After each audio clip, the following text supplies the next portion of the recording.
Impact for me is the reason why I go to work and why I enjoy the work that I do. You're leading from the heart, Klaus. Indeed. And I would always do the same thing again. Leading from the heart brings us closer to our authenticity, to our passion.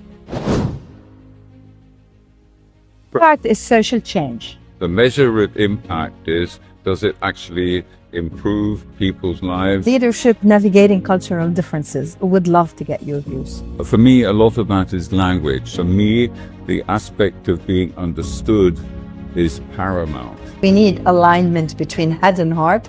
That would be the ideal situation. We do the things that we do not because they are easy, but because they are hard. Never bore people at board level. It's self-confident. So I have on a number of occasions told board members, some of whom were like government ministers, that they either need to trust me or they need to sack me. Welcome to Impact Legacy with Rania, the podcast where we explore inspiring stories of leadership and success and uncover the lessons that shape influence, credibility, and lasting impact.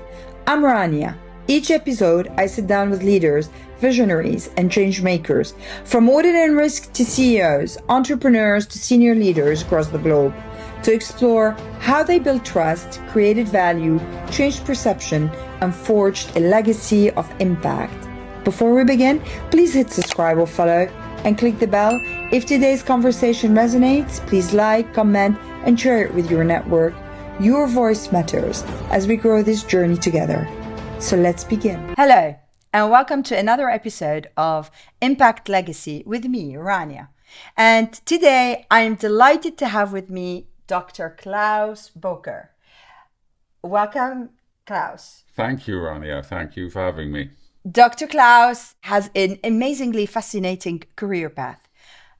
Originally from Germany, grew up in the Middle East, worked across Europe, UK, and a lot in the Middle East. Started as a doctor and political scientist, then went to media and TV production, consulting with McKinsey, and then advising governments in the Middle East. He has a long string of achievements to share with us. And he certainly has created a lot of impact and legacy. What stood out for me when I met Klaus was, on one hand, his refreshingly crisp, pragmatic approach to complex things that I found really enriching. Secondly, was his rich career with so much breadth and depth and so much to learn from. And also the really tangible impact he's left on the lives of many, many people. He also coached many young people who later became ministers, CEOs, undersecretaries. So I think we have a lot to be inspired by from him. Klaus, it would be lovely to hear from you a little bit more about your career path. My career path.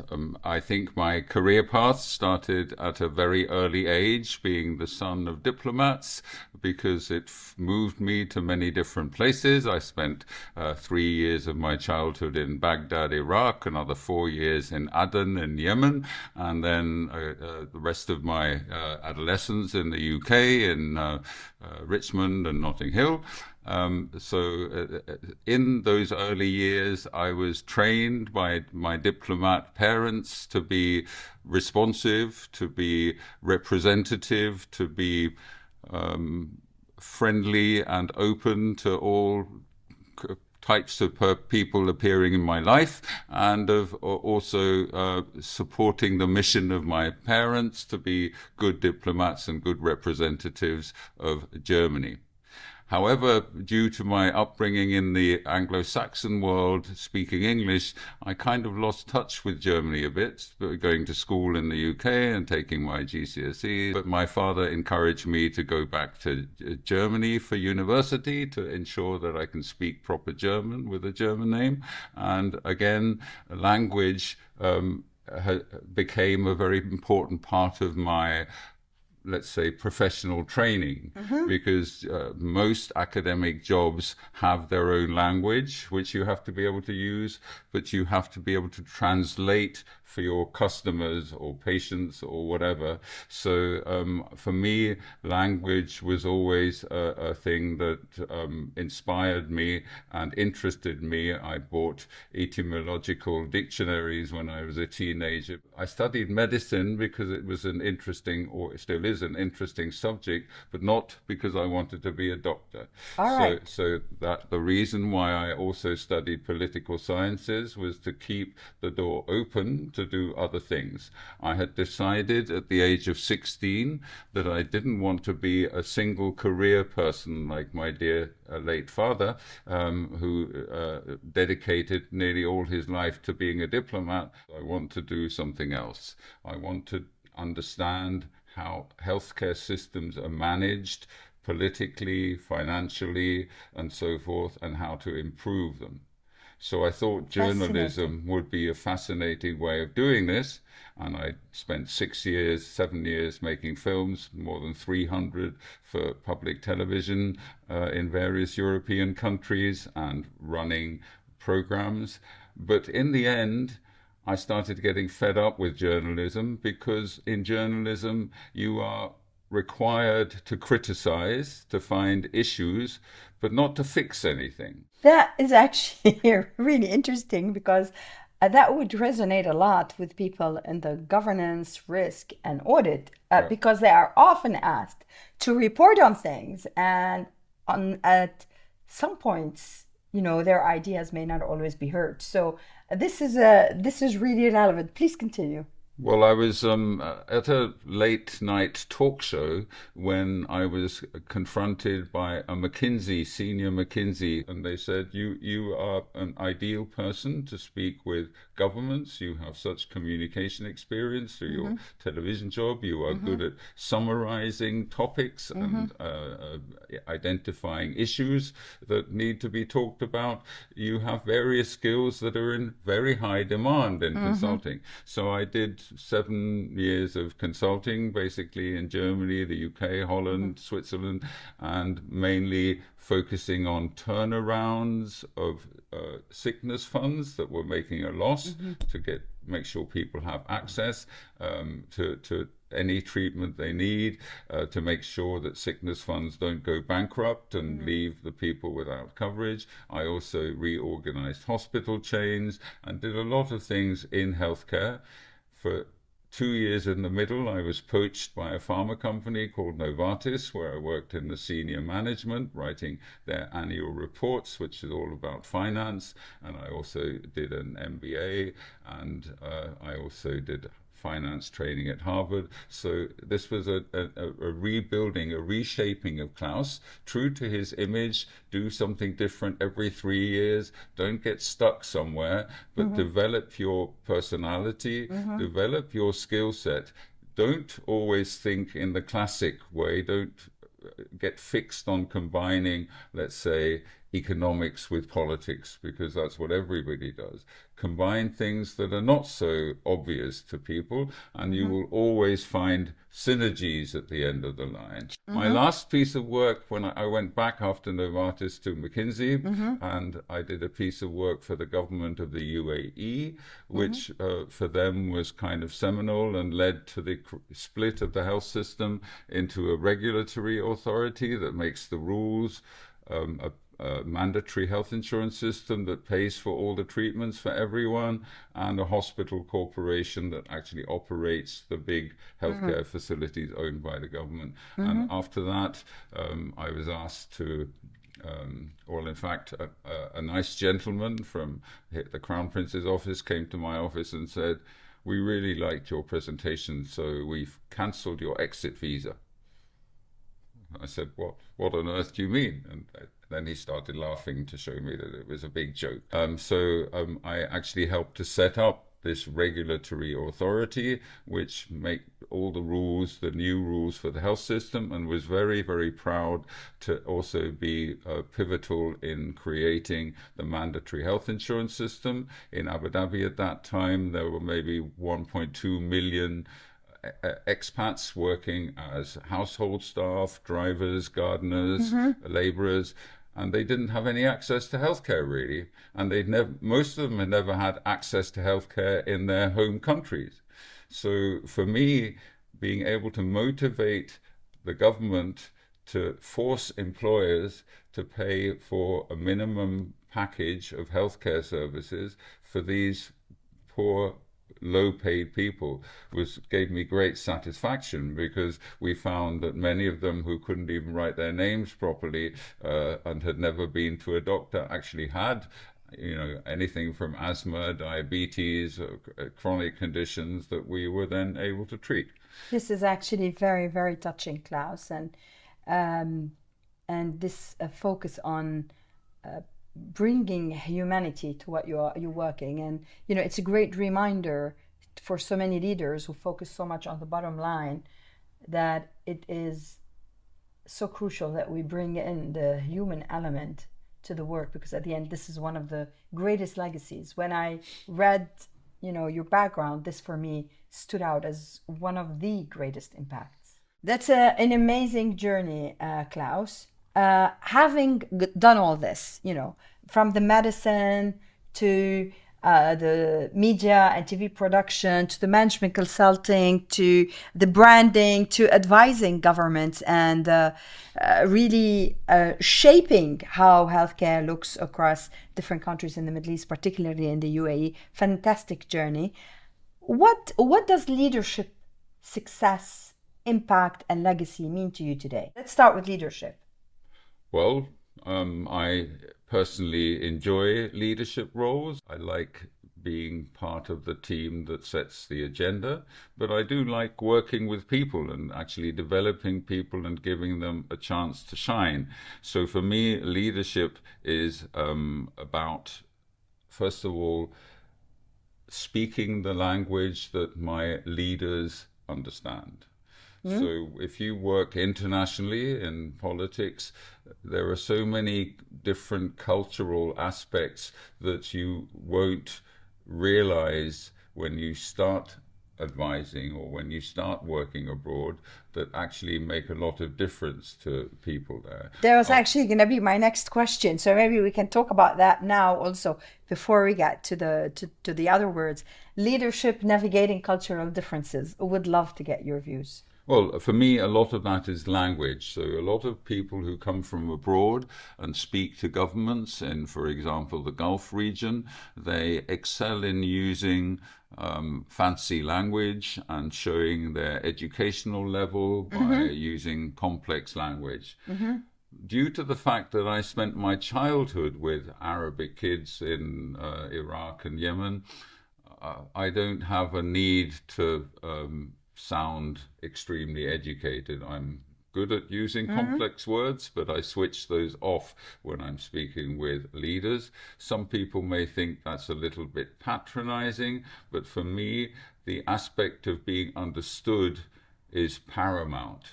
That I cannot gain the trust of a leader of a country unless I can show that person that my heart is in the right place, as they like to say. They now call me, for example, in the UAE, an Emirati, although I'm not a citizen of that country. That's but nice. They said, being one of the grandfathers of the new health system, I need to be treated like an Emirati, which is very kind. It's very rewarding.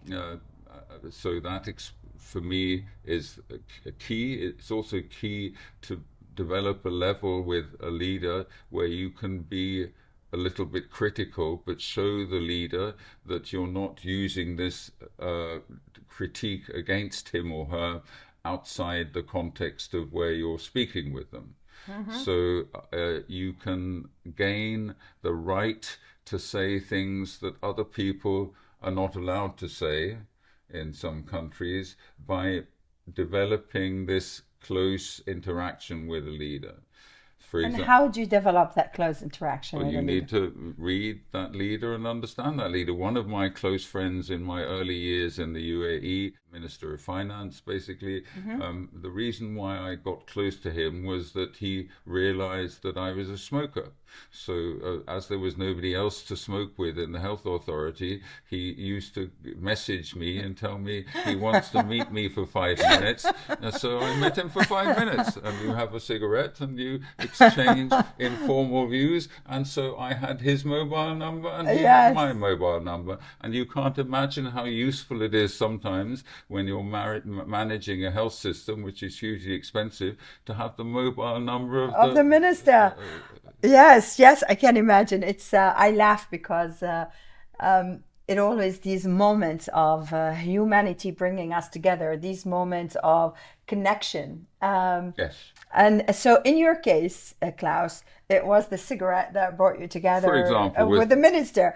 But, you know, if you are to look at your vast and rich experience, what other ways other than smoking that you found really worked, especially when you're building bridges across cultures?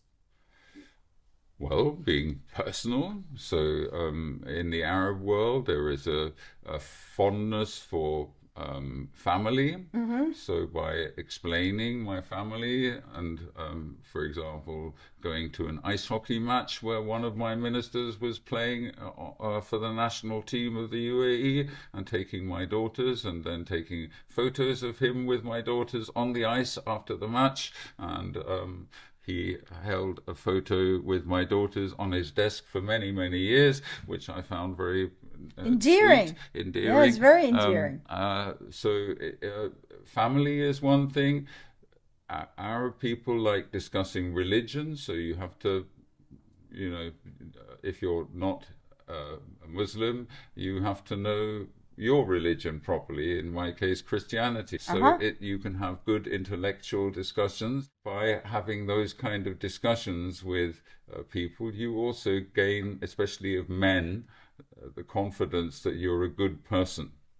That's interesting. So if we were to compare and contrast with the cultures in, let's say, in an Anglo-Saxon world, the first thing that you say, you don't discuss personal life and you never discuss religion. We talked about navigating leadership in different cultural environment. What about, like, how would you define impact? You've had years of engagement with different leaders, from a corporate to private equity to investors to government. How would you define making an impact? And I guess you guessed that my next question is going to be, what would be your lessons to share with leaders who are seeking to develop their impact skills? Well, the first question is easy. Impact for me is the reason why I go to work and why I enjoy the work that I do. I do not work specifically to earn a salary, which sounds arrogant, but for me is a way of life. In journalism, at the peak of my success with 8 million viewers at Panorama and so forth, I was earning less than as a starter at McKinsey. But it didn't matter to me. The money side didn't make any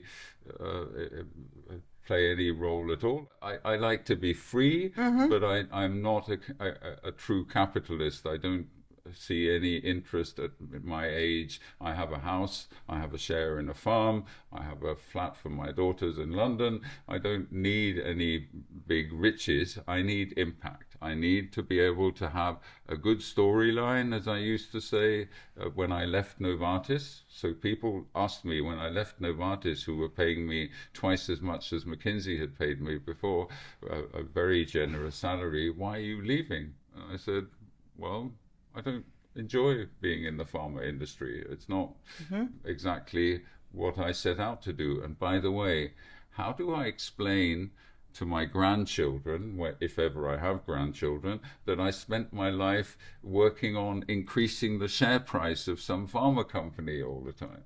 How is that something valuable? How is that impact? So you're a social advocate. So I have my social hidden agendas, yes. which is normal. Most people who work for Panorama and those kind of areas Uh-huh. usually are sort of left-leaning from of the middle. Okay. So for me, the measure of impact is, does it actually improve people's lives? Does it actually improve processes? Does it make things more accurate? Does it help to rid some area of corruption or sleaze or this kind of So approach? impact is social change. For you, impact is social benefit, social benefit, change. exactly. If And originality. originality and impact the lives of many to make an improvement in their social conditions. Yes. And I Okay. choose the difficult things. So in line with JFK, I like to quote JFK when he said, we do the things that we do not because they are easy, but because they are hard. And he was speaking about flying to the moon at that time. So, I find it much more interesting if there were 4 essay topics at school, I was always the one choosing the most difficult one, because I find in a difficult area you have much more room to bring in your ideas and your personality. So one piece of advice, if you want impact, don't look for the easy impacts, look for the impacts where you can add originality to content. So if we bring that question to leaders in the corporate world, which are typically my audience, Yeah. okay, there are across sectors, and some may be in public sector, but typically they are likely to be in the corporate world. Not every leader and every employee may have the impact to go cause a social evolution, a social improvement. At times their sphere of influence is smaller. How would you reflect on your amazing and rich career to say to them, this is what you could do in a corporate world? Some of them are looking at increasing the share price. That's why they hired. Yeah, absolutely. So what would be your message to them?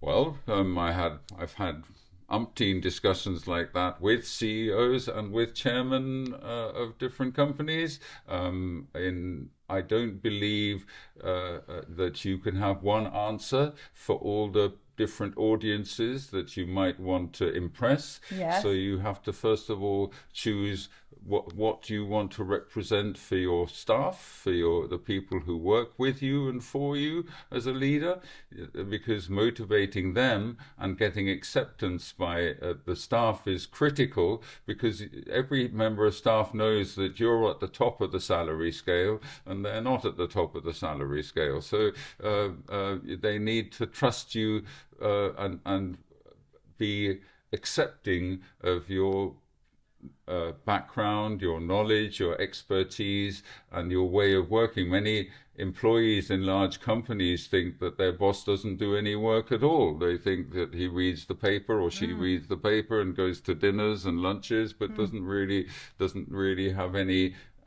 active. That's a lot of work. So for me, in my last line function as the Chief Medical and Operations Officer of Daman, the National Health Insurance of Abu Dhabi, I had about 800 staff in my 11 departments, and I made a huge effort of being seen on the shop floor. My 800 staff were spread over 7 or 8 floors of a high-rise building. So each week I went on one walkabout on one floor, and I like to sit down next to somebody at a desk and say, what are you doing right now? And sort of showing that I'm into the detail. I don't think it's good for a boss to be levitating above the day-to-day detail. I believe in being a boss who knows and who can show staff that he is able to do nearly every process that needs to be done. And I also had an open hour in the evenings at 7 p.m. for any staff who had any acute issues to come and walk into my office for 5 minutes. That's another great tip. So that was... So mingle with the people, walk about in the office. Be seen, Be to seen, know the processes. Talk to them on individual basis. Open an hour, a slot in your diary where people can just come to you with questions or concerns, or even say thank you, whatever it might be. So that's about building the bridge with your staff, which is a really helpful, pragmatic tip. Now, what about building those bridges with boards and senior figures? So what would be your practical tips? Well, know the area of interest of board members very well. Mm-hmm. Board members can be so different. I've had boards that have been very detail focused and have asked me questions that I wonder where they took them from, because they didn't have the knowledge to understand the answer, you see. So you have to be polite to them, and if they ask you a question, give them some kind of an appropriate answer, and not bore them. Never bore people. Never bore people. Level. All right. Never bore people at board level. That sounds like a rhyme. Never bore people at board level. I'm going to remember that. Never bore people at board level, Klaus says. Yes, all right. And be self-confident. So I have on a number of occasions told board members, some of whom were like government ministers, that they either need to trust me or they need to sack me. And I don't mind. I'm not offended if anybody sacks me if I'm not the right guy for what's going on.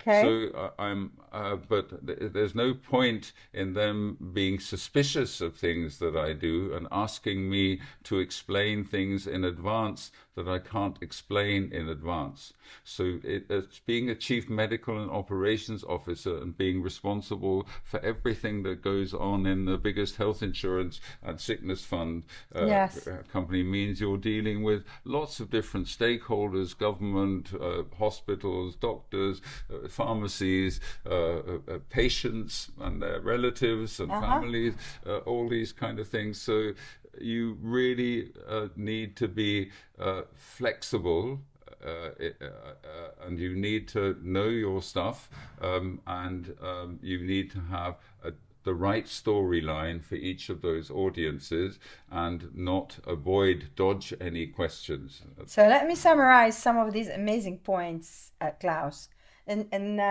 do let me know if I got them right. There are some pearls that you're sharing with us here, Klaus.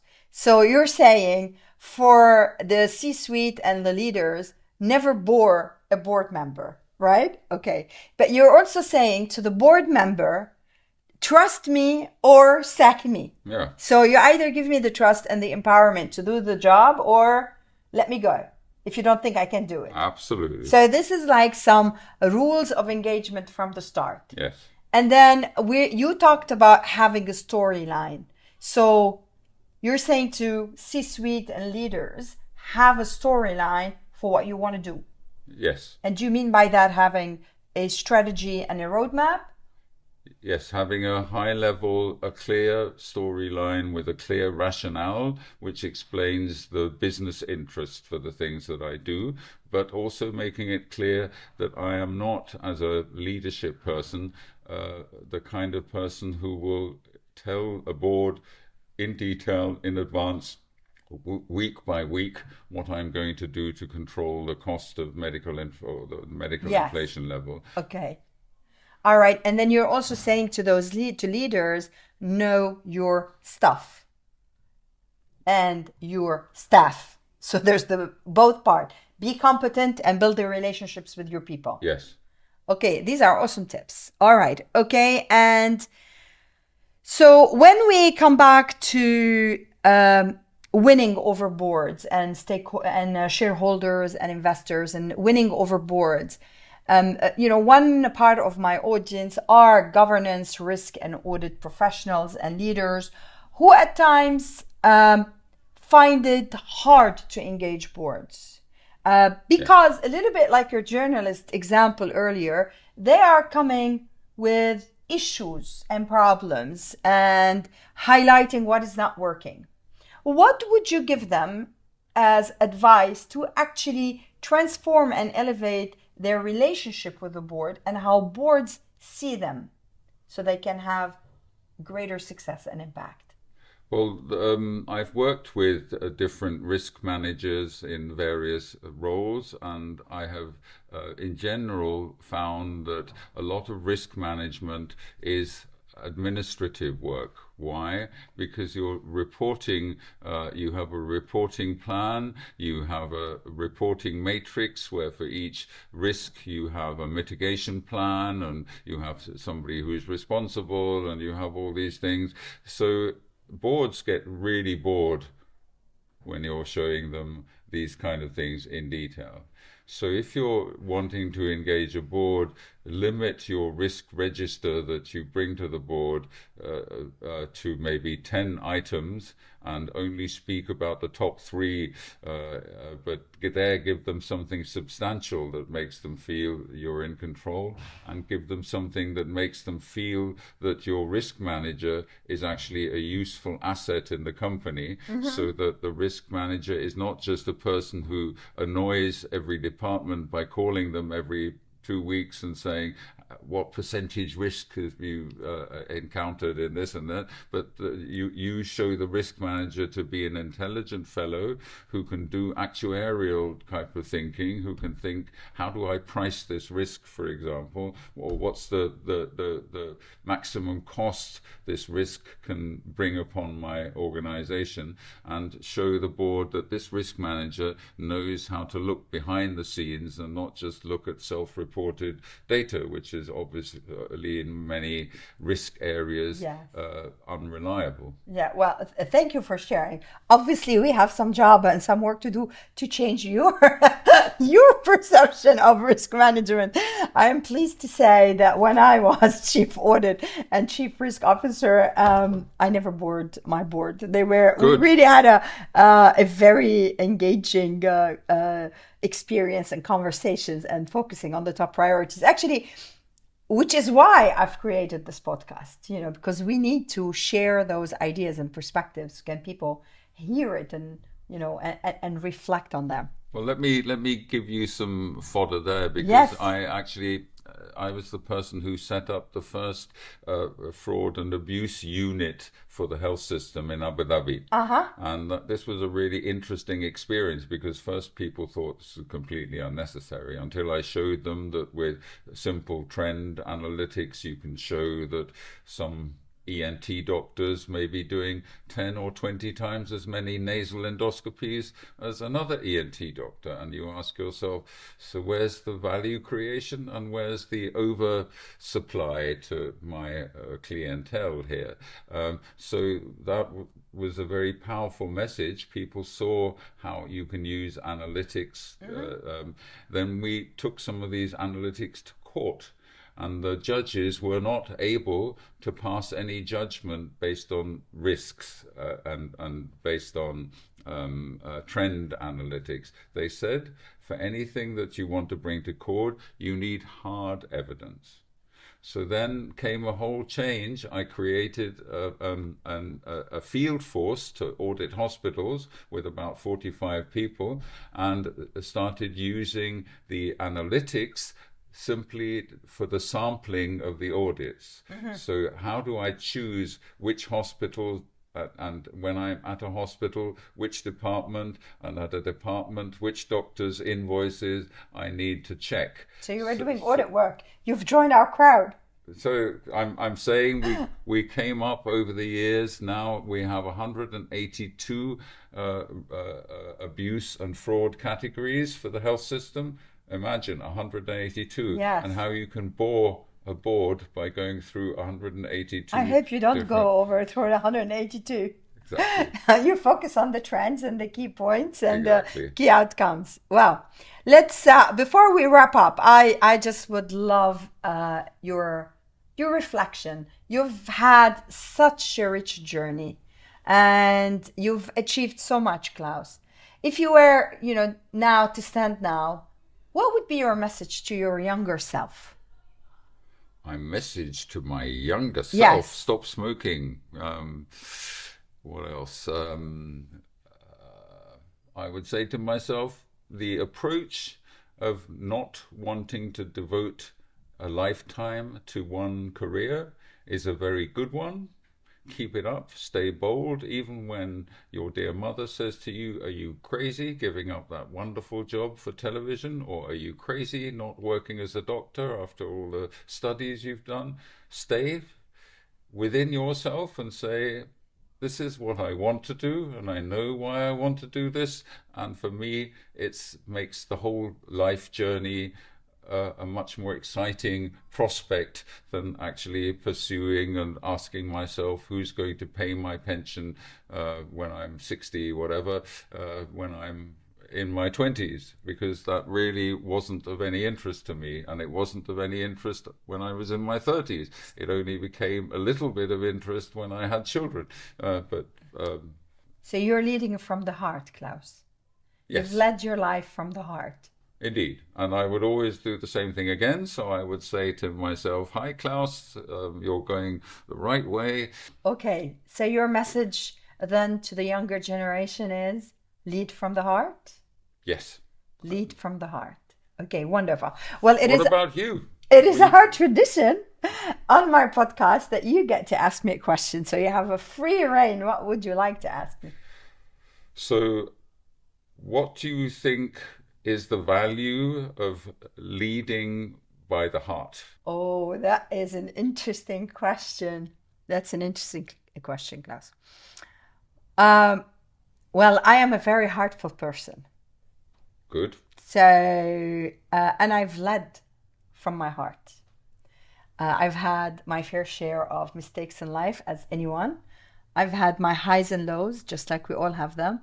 But I agree with you that leading from the heart brings us closer to our authenticity, to our passion, and really being able to make a difference. Of course, we need alignment between head and heart. That would be the ideal situation, and the one I look for as much as I can to get that conviction between both and alignment between both. But you can only go so far when you're just acting from a place of logic and rationale if your heart is not in it. I've built my career on heart. And I am pleased to say that it's been very, many chapters have been very fulfilling. And when I, one day look back at my career, I think I would say the same. Excellent. Yeah. Thank you. Thank you very much. So it's been a pleasure to have you, Klaus. Thank you for sharing your insights and experience with us, and keep creating this amazing impact and forging the amazing legacy you are forging. Thanks for your time. Thank you very much for having me. All right, thank you. And if today's conversation sparked ideas for you, especially if you are in governance, risk, and audit, and you would like to learn how to create more impact and legacy, how to elevate your perception and performance and be that change agent, please reach out. My contact details are in the show notes, and I would be delighted to explore with you advisory, mentoring, and training opportunities to support you on your journey.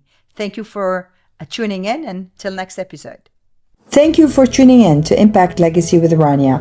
If you enjoyed today's conversation, please subscribe or follow so you never miss an episode, and click the bell to be notified of new releases.